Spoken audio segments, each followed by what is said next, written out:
তো হিন্দু ধর্ম থেকে মুসলমান ধর্ম গ্রহণ করছেন। জি। আচ্ছা, মুসলমান ধর্ম গ্রহণ করার পরে আপনার কি কি সমস্যা ফেস করতে হইতাছে?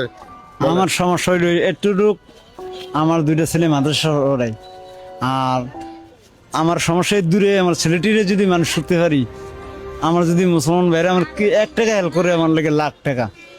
আর ওইলো আমার হিন্দুর স্বর্ণকারের দোকান আছে, প্রদীপ দিলীপ কঞ্জ বাজার, আমরা 2 ভাই দোকান আছে। আমি কৃতিশার বাতিজা যুগাচার ছেলে বেগনা বাজার।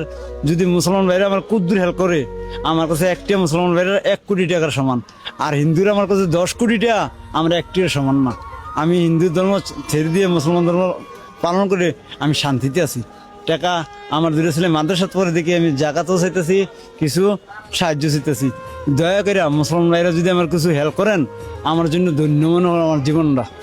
আমার জীবনটা ধন্য মনে করবো। তো ভাই, আপনারা তো শুনলেন যে তার পিতৃ সম্পদ 2টা স্বর্ণকারের দোকান তিনি ফালাই দেয়া কিন্তু তিনি ইসলাম ধর্ম গ্রহণ করছেন। সে কিন্তু আজকে যদি সে সনাতন ধর্মে থাকতো, তার কোনো কিছু অভাব ছিল না। সে আজকে মুসলিম হওয়ার কারণে কিন্তু তার পিতৃ সম্পত্তি থেকে তিনি বঞ্চিত হয়েছেন। তা আমরা সবাই ভাইটির পাশে এগিয়ে আসব এবং ভাইটিকে সাহায্য সহযোগিতা করব, এবং ভাইয়ের যে 2টা ছেলে আছে, এই ছেলে 2টাকে মাদ্রাসায় পড়ানোর জন্য যে খরচপাতি লাগে অবশ্যই আপনারা হেল্প করবেন। দেশ বিদেশে যে ভিডিওটা দেখতেছেন, আমার এই স্ক্রিনে ভাইয়ের নাম্বারটা দেওয়া থাকবে, বিকাশ নাম্বারটা।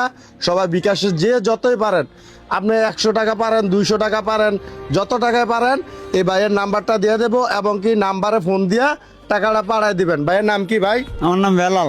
ভাইয়ের নাম বেলাল।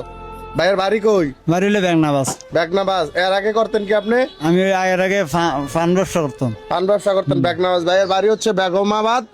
তো ভাইয়ের দেবিদ্বার থানা। তো অবশ্যই ভাইয়ের সবাই সাপোর্ট দিবেন, কারণ আমরা যদি তাকে সাপোর্ট না দেই, আরো মানুষ কিন্তু ইসলামের ধর্মের দিকে ধাবিত হবে না। অবশ্যই ভাইকে আমরা সাপোর্ট দিতে হবে।